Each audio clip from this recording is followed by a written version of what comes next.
आप कुछ बोलेंगे? 20 साल वो मुखिया बन के सिर्फ वो कोर्ट कचहरी केस लड़ते रहे।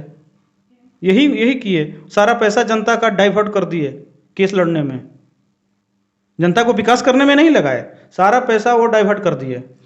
मैं ओकरी बिशुनपुर जनता से मैं हाथ जोड़ के प्रार्थना करता हूँ कि मुझे सहयोग करें और भारी मतों से मुझे विजयी बनावें, और मैं उनके जो भी वो सोच रहे हैं मुझसे, मैं कर्तव्य निष्ठा के साथ में उनका मैं सहयोग करूंगा, और इस पंचायत को मैं एक आदर्श पंचायत बनाने की मैं सोच में आया हूँ।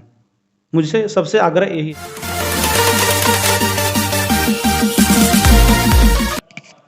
नमस्कार, आप देख रहे हैं एसटीवी बिहार न्यूज़ और मैं आपके साथ रंजिता। अभी मैं मौजूद हूँ जहानाबाद के बिशुनपुर ओकरी पंचायत में, और आज हमारे साथ हैं ओकरी पंचायत के एक सामाजिक कार्यकर्ता विभूति शर्मा जी। तो आइए इनसे मिलते हैं और बात करते हैं। नमस्कार सर। नमस्कार मैडम जी, आप एक सामाजिक कार्यकर्ता हैं, तो आप अपने समाज के लोगों के लिए, अपने गांव के लोगों के लिए क्या क्या कार्य किए हैं, बताएंगे हमारे चैनल के थ्रू? मैडम देखिए, समाज के लिए तो हमारे पूर्व से हमारे फादर हैं जो पहले से ही सामाजिक कार्य करते आ रहे हैं।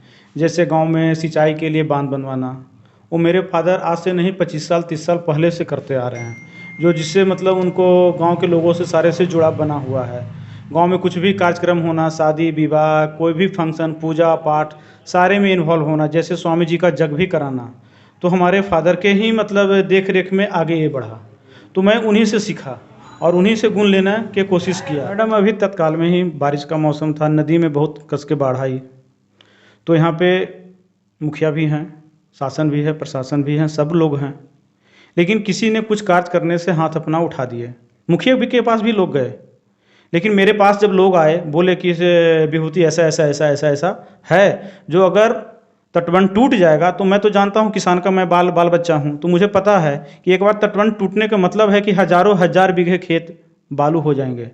मेरा सिर्फ नहीं है, सबका है, लोगों का, जो आज उसमें बालू जाने के बाद कोई उपज नहीं होगा। मैडम मैंने तुरंत, ठीक है मैं सक्षम था, मैंने उस कार्य को तुरंत मैं उसको पूर्ण करवाया। कार्य को जहाँ जहाँ टूट रहा था, तटबंध 4 जगह था, चारों जगह मैंने मरम्मत करवाया, इससे तटबंध नहीं टूटा। तो अभी तो मतलब सामने का है बात, कोई दूर आगे पीछे का तो है नहीं। तो यही तो सामाजिक कार्य है जो हम उसे करने के मुंह पीछे नहीं हटाते हैं। आपने तो शायद ग्राउंड रिपोर्टिंग भी किए थे, आपको तो लोग बताए भी थे, तो आपको तो स्पष्ट हो गया होगा कि मैंने क्या किया नहीं किया, मुझे बताने की भी ज़रूरत नहीं है। आपको तो क्लियर होंगे कि मैंने क्या क्या करके दिया वहाँ पे। आप तो शायद वहाँ पे गए भी थे, वहाँ पे देखे भी थे कि कैसे कैसे क्या क्या हुआ है। तो इसमें बताने की मुझे कोई ज़्यादा आवश्यकता नहीं है, और जहाँ तक होता है मैं करने के लिए मैं तत्पर रहता हूँ। मैं भी गांव में आता था तो कभी लोग बोल देते थे कि से भाई ये बुढ़वा। गांव में आते थे, इसका मतलब क्या आप गांव में नहीं रहते, कहीं और रहते हैं? जी हाँ, मैं एक्चुअली मैडम मैं बाहर हूँ, और मैं अपना सेटअप लगाए हुए हूँ बाहर में, और मैं एक बिजनेसमैन हूँ, और मेरे दाल रोटी के लिए बहुत अच्छा बिजनेस चल रहा है, हमको इस सब का कोई कमी नहीं है। बेटा भी मेरा बड़ा हो गया है, बेटा बिजनेस भी संभालने लगा है। तो किस चीज़ का बिजनेस है आपका? मेरा बिजनेस है मेडिसिन लाइन से, पैकेजिंग का काम करते हैं, और सारे कंपनी में मैं सप्लाई भी करता हूँ। तो मैं जब गांव में आता था तो गांव में लोग बार बार बोलते थे कि गांव का बहुत नरकीय स्थिति है, बहुत बदतर स्थिति है, 1 साल से मतलब कंटिन्यू मुखिया एक ही रह रहा है, कभी उसको वो सपोर्ट कर दे, कभी वो सपोर्ट कर दे, मतलब उसका कहीं ना कहीं से कुछ ना कुछ लिंक आके कभी किसी को कुछ बोल के अपना वो बनते जा रहे हैं। लेकिन गाँव के लोगों को इच्छा हुआ, उनको लोग बार बार मुझे बोलने लगा कि तुम गांव में क्यों नहीं आ सकते हो। हम कहे भाई मैं बाहर बिजनेस कर रहा हूँ, मैं कैसे आऊँ। तो क्या इस बार का जो मुखिया का चुनाव हो रहा है, इस बार आप खड़े हो रहे हैं? मैडम ऐसा है कि इसे अब गांव के लोगों का आशीर्वाद तो मिल रहा है, और मेरा भी मन अब उसके प्रति झुका है, तो मैं चाह रहा हूँ कि अपने वाइफ को चुनाव लड़ाऊँ। तो मेरे पत्नी का चुनाव लड़ाने का मेरा भी इच्छा जाहिर। किन किन मुद्दों पे आप ये चुनाव लड़ेंगे, या फिर आपकी पत्नी लड़ेंगी? देखिए मैडम, मुद्दा सिर्फ एक ही है, वो है विकास। विकास के सिवा किसी का कुछ नहीं होना है, और बदलाव भी होगा विकास के नाम पे ही। जो आज तक अराजकता फैला हुआ है, जो हर जगह मतलब शोषण करना, तो वो चीज़ को मैं मिटाना चाहता हूँ, और मैं अपना नाम करना चाहता हूँ। तो मेरा नाम तभी होगा कि जब मैं विकास करूँगा। विकास के बगैर किसी का कोई नाम नहीं होगा। आगे की आपकी क्या रणनीति होगी? रणनीति मैडम स्पष्ट है, शिक्षा, स्वास्थ्य और सफाई, ये 3 मुद्दे पर मैं पहले अमल करूँगा। उसके बाद बहुत सारा बीघा है, टोला है, सब पर कहीं कोई कुछ काम नहीं है। अगर आज ये बारिश के दिन में अगर जाएंगे तो वहाँ पे अभी आपका स्थिति ये होगा कि से जो भी आदमी जाएगा वो फिसल के गिरना है।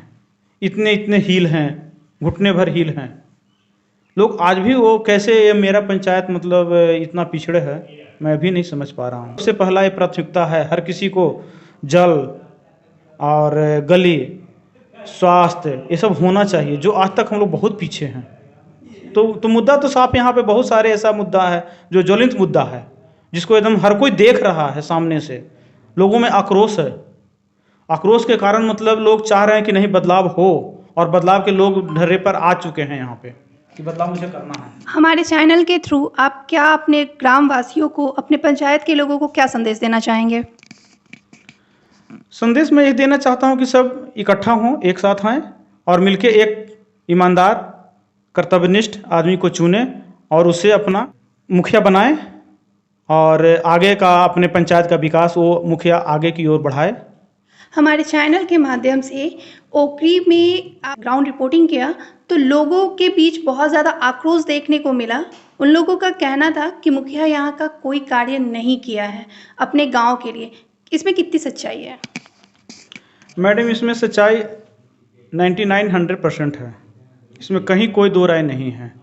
हर कोई मुखिया से विच्छुद हो चुके हैं। हर कोई मतलब चाहते हैं कि मुखिया बदले, और बदलाव भी जरूरी है मैम, ऐसा नहीं है। बट मुखिया जी से भी बात हुई थी हमारी, तो मुखिया जी का कहना था कि 20 सालों से वो और उनकी पत्नी ही इस पंचायत में शासन कर रहे हैं और वो बहुत सारे कार्य किए हैं। क्या कहना चाहेंगे इस पे आप?